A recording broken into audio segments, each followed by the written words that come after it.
श्री कृष्ण गोविंद हरे मुरारी, हे नाथ नारायण वासुदेव। श्री कृष्ण गोविंद हरे मुरारी, हे नाथ नारायण वासुदेव। श्री कृष्ण गोविंद हरे मुरारी, हे नाथ नारायण वासुदेव। बोलिए भागवत भगवान की। जिनका प्रश्न है वो हाथ उठाएं।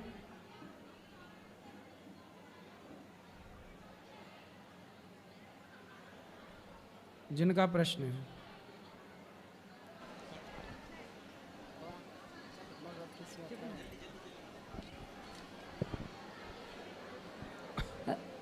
राधे राधे महाराज जी और जी। सभी को राधे राधे, जय श्री राधे जी। महाराज जी। मेरा नाम राजकुमारी जायसवाल है। एड्रेस नहीं बताना है? बोलो बोलो।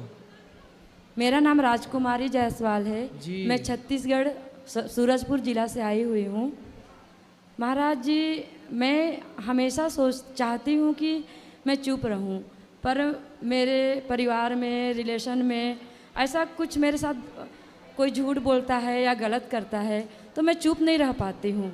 और इस वजह से होता ये है कि बहुत सारे लोग मुझसे नाराज़ हो जाते हैं या मेरे साथ अच्छे से रिलेशन नहीं रहता है। तो आप चुप नहीं रह पाती, बोलती हैं तो क्या बोलती हैं आप? मतलब अगर मैं सच बोलती हूँ, अगर मैं किसी का देख ही रहती हूँ कि ये झूठ बोल रहा है, जैसे हमारे स्टाफ भी हैं 55, 60, 70 स्टाफ हैं, तो अब मैं उन लोगों के बीच में वार्तालाप होती है और मैं सुन लेती हूँ कि कोई झूठ बोल रहा है। मैं चाहती हूँ चुप रहूँ पर मेरे से नहीं हो पाता। सवाल क्या है, मेरे से क्या पूछना है? महाराज जी, मैं चाहती हूँ कि मैं चुप ही रहूँ, कोई भी गलत करे, झूठ तो बोले। चुप रहने के लिए मेरे से पूछने की क्या जरूरत है? नहीं नहीं, मुझे आप ऐसा मार्गदर्शन दीजिए कि मैं बर्दाश्त कर सकूं, मैं भी सुन सकूं उनकी बातें और उस वातावरण में ढल सकूं। मैं सबके पति हैं साथ। आपके? जी पति हैं? नहीं, मेरी शादी नहीं हुई है। शादी कब करोगी? देखते हैं महाराज जी, अभी तो नहीं हुई है। तो जब राधा रानी चाहेंगी। अरे राधा रानी तो चाहेंगी, आप कब चाह रही हो ये बताओ। जी अभी तो मैं नहीं सोची हूँ महाराज जी। कितनी साल की उम्र है, क्या उम्र है आपकी? 35। तो 35 साल की हो गई, अभी तक ब्याह क्यों नहीं किया? जी महाराज जी, बस पढ़ाई लिखाई कर रही थी, फिर जॉब में आई हूँ। तो ऐसा क्या पढ़ लिया आपने भाई? 35 साल तक क्या पढ़े बताओ? कर रही थी महाराज जी, और घर की स्थिति ऐसी नहीं थी तो मैं जॉब को प्रायोरिटी दी पहले। और अभी भी घर में मैं हूँ, अकेले जॉब करती हूँ और हैं माँ है साथ में, भैया भाभी हैं।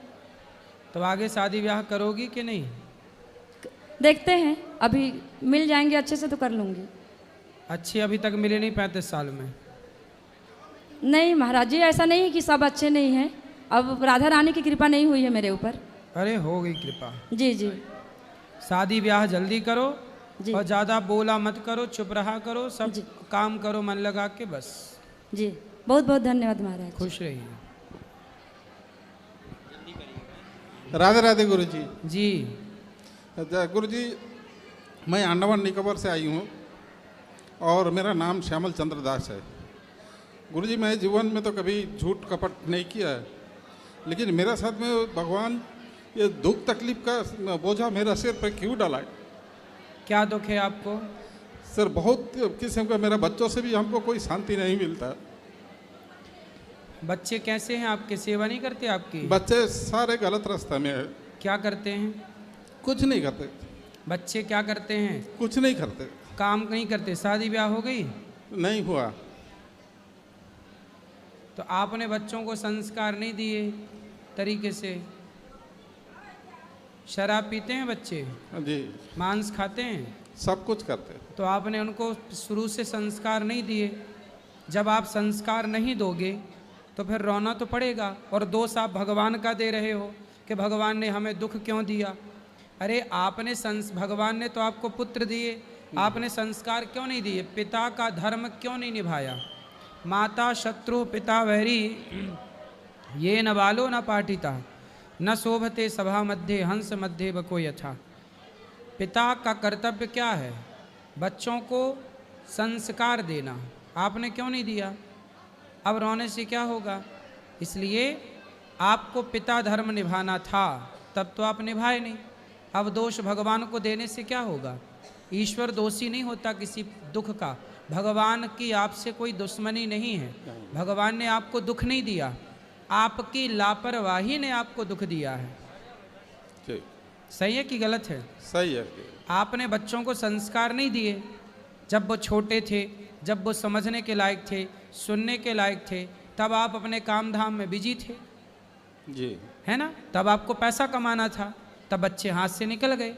इसलिए पैसे, 4 पैसे भले कम कमा लो, पर बच्चों को टाइम दो, सिखाओ, पढ़ाओ, लायक बनाओ। अब निकल गए हाथ से बच्चे, अब लगे रोने, अब देते रहो दुनिया भर को दोष, इसके कारण इसके कारण। न देना दोष किस्मत को, विपत्ति तो सब पे आती है। आपने जो कर्म किए हैं ये उसी का फल है। जी गुरु। अब क्या पूछना है? जी गुरु जी, और एक निवेदन यह है कि हम थोड़ा आपका पैर छू के आशीर्वाद लेना चाहोगे। बच्चे 2 हैं आपके, जी, उनको लाओ हमारे पास, हम समझाएंगे, सुधारेंगे। वो तो हम लोग सर बहुत दूर रहने वाले अंडमान निकोबार के हैं, तो वहाँ से लेके आना हाँ, बहुत तो अंडमान निकोबार से कोई, अंडमान निकोबार लंदन में थोड़ी है तो भारत के आसपास ही। बोलने से भी नहीं आएंगे। तो नहीं आएंगे नहीं तो फिर नहीं सुधरेंगे, आएंगे तो सुधरेंगे। सत्संग सुनाओ। अंधकार जहाँ है, अंधकार कैसे जाएगा? दीपक जलाने से। अज्ञान कैसे जाएगा? ज्ञान से। लाओ, सत्संग कराओ, सत्संग से ही बच्चे संस्कारी होंगे, कोई दूसरा रास्ता नहीं है। जी गुरु जी, पैर छू के आशीर्वाद लेना चाहूँगा। आशीर्वाद है, अभी मिलेंगे तो मिल लीजिएगा। सब बैठो भैया। चुप जय रहो। श्रीमन नारायण महाराज जी, जी। आपके श्री चरणों में मेरा कोटि कोटि प्रणाम। जी। बस मेरी एक दास ने, मतलब जो मेरे यहाँ मेट काम करती है, उसने आपके लिए कुछ भेजा है। अच्छा, तो ठीक है। और बस मेरे को अपनी जानकारी के लिए एक बात पूछनी है आपसे। बोलो। जैसे आप जब भी बोलते हैं कि ये फल फल बेल पत्र ये नहीं चढ़ाना चाहिए भगवान जी को, तो फिर हम भोजन का भोग क्यों लगाते हैं? ना, हमने ऐसा कब कहा कि नहीं चढ़ाना चाहिए? हमने ये कहा कि देखो, भगवान को सबसे पहले अपने आप को चढ़ाओ। देखो, बातें जब हम लोग करते हैं ना तो उनको समझना होता है। हाँ, मिस्टेक हो गई होगी। हमने ये नहीं कहा कि तुलसी ना चढ़ाओ, हम ये कहते हैं हाँ, नहीं, आपने ये भी बोला था कि अश्रु चढ़ाए, तो हम मतलब अपने को चढ़ाओ। वो बात जो समझाना चाहते हैं उसको समझाने के लिए सब बोलते हैं, उसे समझना पड़ता है। पत्रम पुष्पम फलम तोयम, भगवान को जो है वो चढ़ा दो, पत्ता पुष्प फल सब चढ़ाओ। हम लोग भी तो भोग लगा के ना खाते हैं, बिना भोग लगाए तो हम भी नहीं खाते। बस इसलिए मुझे आपसे अपनी जानकारी के लिए तो बात भगवान पूछनी को थी। तुलसी भी चढ़ती है जी, बेलव पत्र शिव जी को चढ़ता है, जी। पुष्प भी चढ़ाओ और अपने आप को भी चढ़ाओ। ठीक है, ये 2 बातें अलग अलग हो गई। अब आप दोनों और को एक महाराज कर जी, दोगे। मुझे एक बात पूछनी है। मुझे ना गुरु माँ से मिलना है, मुझे कुछ देना भी है उनको। ठीक तो है। मैं कब? मिल लीजिएगा, अभी मिल और लीजिएगा। मुझे आपको भी देना है, मैं अपने हाथ से बना के लाई हूँ क्या? ये माला है। चलो ठीक है, तब तक बात कराओ। किसका सवाल है? सब बैठो हैं, शोर ना करिए। राधे राधे महाराज जी। जी। मेरा नाम खुशी पांडे है, मैं जलगांव महाराष्ट्र से आई हूँ और मैं खुद श्रीमद् भागवत महापुराण में गाती भी हूँ महाराज जी के साथ में, और मैं बचपन से संगीत भी सीख रही हूँ।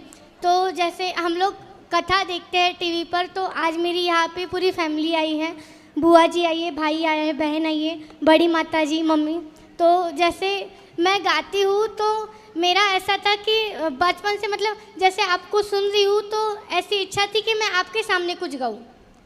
तो गाओ। तो अगर आपकी आज्ञा हो तो मैं भजन के 2 लाइन आपको गा के सुनाऊं। गाओ। ओ पालनहारे निर्गुणों न्यारे, तुमरी बिन हमरा कौनो नहीं, हमरी उलझन सुल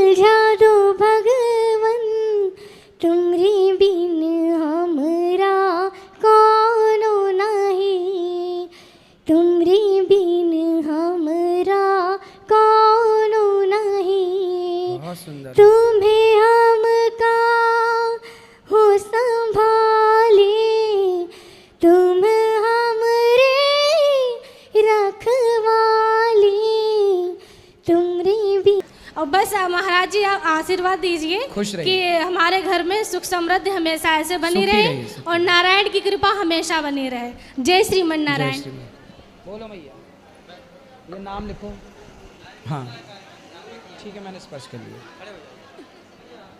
वाह, अच्छा ठीक है, ठीक।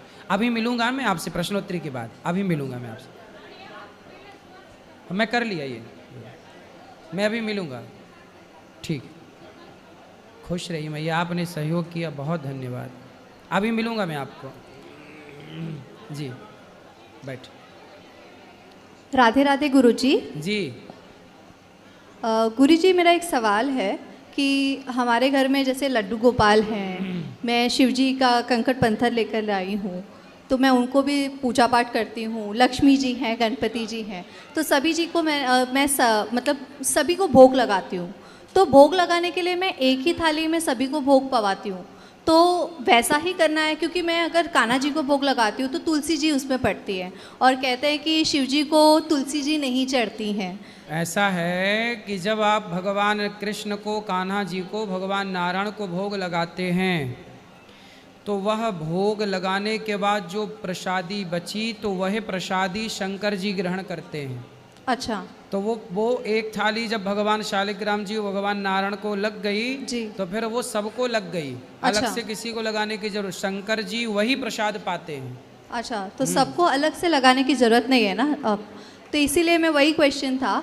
और दूसरा सवाल मेरा ये है कि अभी जैसे कि मैं इनको लेकर आई हूँ, तो शिव जी की भी बहुत बड़ी भक्त हूँ मैं, लाला की तो हूँ ही, शिव जी की भी हूँ। तो शिव जी मेरे वहाँ पे घर पे अकेले हैं, हम 3 जन ही हैं, मैं, मेरी पुत्री और मेरे हस्बैंड, हम 3 जन ही रहते हैं। तो वहाँ पे घर पे मैंने लॉक लगा करके आई हूँ, बट मेरा मन बहुत विचलित है नहीं, कोई बात नहीं, ठीक कि है। लक्ष्मी माता गणेश जी हैं, मैं उनको कुछ दे नहीं पा रही हूँ। हम 1 हफ्ते से वृंदावन में हैं, तो कोई बात नहीं, भगवान देखो आपके भाव में होते हैं जी। भगवान कभी कैद नहीं होते कि आपको लगा कि ताला लगा दिए तो भगवान कैद हो गए। भगवान को कभी बंधन नहीं होता, भगवान जहाँ भाव से पुकारो वहाँ होते हैं। जी। ठीक है, जब आप यहाँ हैं तो भगवान यहाँ हैं, जब आप घर पे हैं तो भगवान घर पे हैं।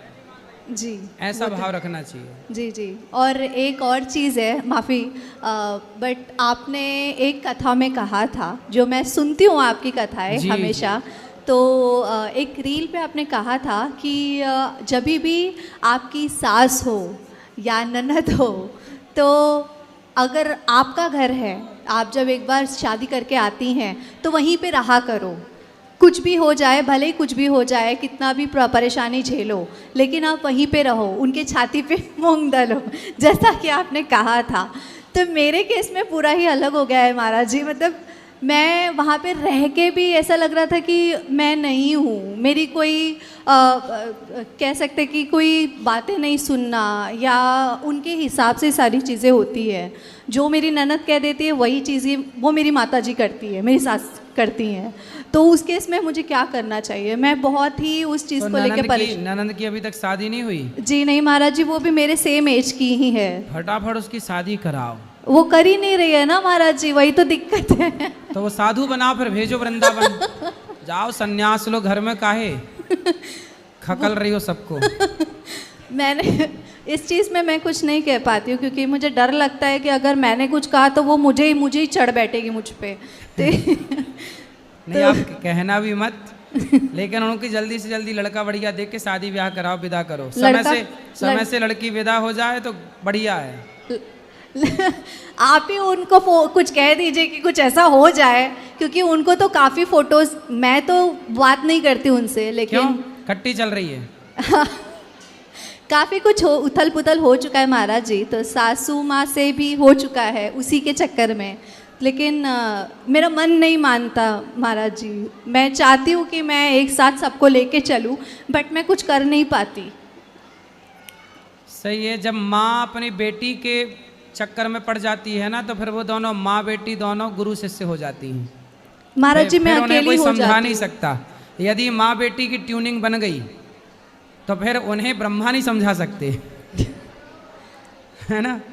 जैसे आज एक बेटी अपनी माँ को यहाँ छोड़ के भाग गई हमारे पास वृद्धाश्रम में, तो बेटियाँ यदि अपने, अब जैसे उसकी शादी भी हो जाएगी ना जी तो पति के संग में नहीं रह पाएगी अच्छे से, जी क्योंकि वो जहाँ माँ और बेटी की ट्यूनिंग बैठी, फिर वहाँ वो दो परिवार बिगड़ते ही बिगड़ते हैं। अभी एक्चुअली वो कमा रही है ना महाराज जी, तो उन्हें ऐसा लगता है कि मेरी बेटी कमा रही है तो वो मेरा घर देख लेगी। अच्छा, तो इस इसलिए माँ शादी नहीं कर रही है, नहीं कि शादी करेंगी तो पैसा चला जाएगा।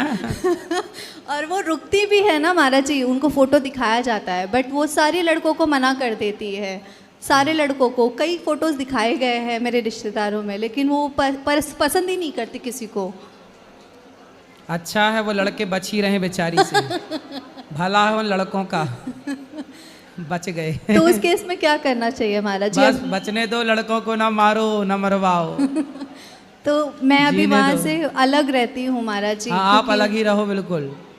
क्योंकि बहुत दिक्कत हो गई थी महाराज जी इस वजह से, तो मैंने कुछ गलत तो नहीं किया क्योंकि नहीं, मैं अलग काफ़ी- रहो। तो आपकी सास आपसे बात नहीं करती? नहीं महाराज जी, यहाँ आने से पहले, वृंदावन से आने से पहले मेरी बेटी एडमिट हो गई थी। हाँ। काफ़ी उसे इन्फेक्शन हो गया था ब्लड में, तो जिस वजह से हमने उसको एडमिट किया था। तो उस समय में वो आई थी, वो उन्होंने जो भी जेवरात चढ़ाए थे शादी के समय, वो सारी चीज़ें उन्होंने मांग ली महाराज जी। अच्छा, मांग के चली गई? हाँ जी। तो वो आपने दे दिया? हाँ, मैंने दे दिया क्योंकि मैं ये नहीं चाहती, मेरे पतिदेव ने कहा कि हमें किसी की बददुआ